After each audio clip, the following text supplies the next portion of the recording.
as for your claim that this is an absurd question, to question whether Muhammad existed, I happen to disagree completely. Now, just to put the cards on the table, I happen to believe that Muhammad existed. Obviously not as you believe Muhammad existed, but I do believe there was some kind of historical figure about Muhammad, but I don't believe you could ever defend his existence. I believe that I might be able to, and Robert and I are going to have our own debate on that maybe later this week.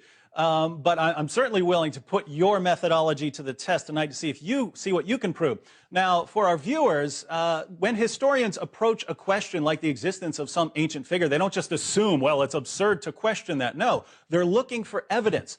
And when we look at the evidence for Muhammad's existence, or the existence of any early figure from many centuries ago, historians are looking mainly for early sources. They want early sources, sources that come soon after the events they report. They'd like to have multiple sources. So, you could have one source, that might be some evidence, but it's much better to have multiple sources. And they'd like these sources to be independent. In other words, one source isn't just quoting some other source. That wouldn't be independent sources.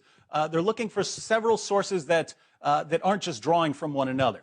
And so when you put that together, historians are looking for multiple independent early sources. And my friends, Anjem and Omar, you don't have that. You don't have anything close to that. All you have are late sources, most of which come from a couple centuries after the time of Muhammad, and which were written during a time when your Muslim brothers were cooking up stories like they were cooking up kebabs. So we have to look at this, and from a historical perspective, we have to look at that and say, wow, there's something strange going on here.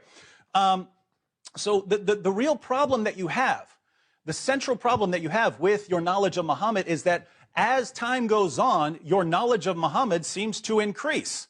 And that's the opposite of the way things normally go. Normally, the people who know the most about someone are the people who are there, and then the next generation doesn't know as much because they only know what that earlier generation recorded. And then the next generation and the following generations, they can't know more than that first generation. And what we have in your sources is, we go to the first century of Islam, we have virtually nothing about Muhammad during that time. Then it's in later centuries where we start getting all these stories about Muhammad. So basically, if you go back to the first several generations of Islam, if you go back to that first century, it's Muhammad, who's he? That's what history tells us. Then the following century, a century later, then we have enough to fill a biography like Ibn Ishaq.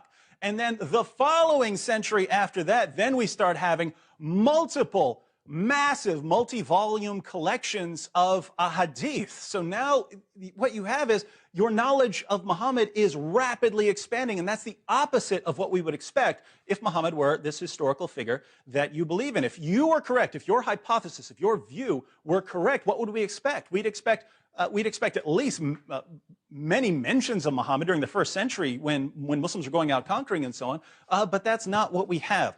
And so you haven't given us any historical evidence at all for Muhammad's existence. We want to know, what are your first century sources that talk about the existence of Muhammad and tell us about his life? We'd love to see them. The only real argument you've given is this challenge of the Quran based on Surah 223. Produce a chapter like it. Produce a chapter like it and call on your witnesses if you don't believe this is the word of God. Well, I don't believe that this is the word of God, so let me meet the challenge real quick. I'll read Surah 109, one of the short ones. This would be one of the easy ones. Say, O unbelievers, I do not serve that which you serve, nor do you serve him whom I serve, nor am I going to serve that which you serve, nor are you going to serve him whom I serve. You shall have your religion, and I shall have my religion. To viewers who aren't familiar with the Quran, that's an entire chapter of the Quran right there. And according to our opponents tonight, that no one could produce a chapter like that. Well, I'd like to take a crack at the challenge. I jotted it down as soon as you mentioned it. Here's my chapter like it. Say, O Muslims, Robert does not believe Muhammad existed, but you do believe Muhammad existed.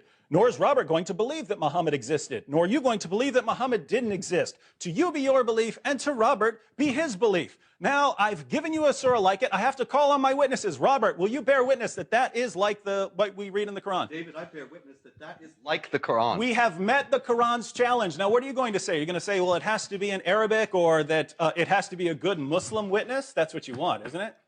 That's what you want. It has to be a good Muslim witness, and that's why this challenge is absolutely absurd. You're saying, here's our challenge, and we have to agree. We have to agree on it. Well, fine. I'll say it.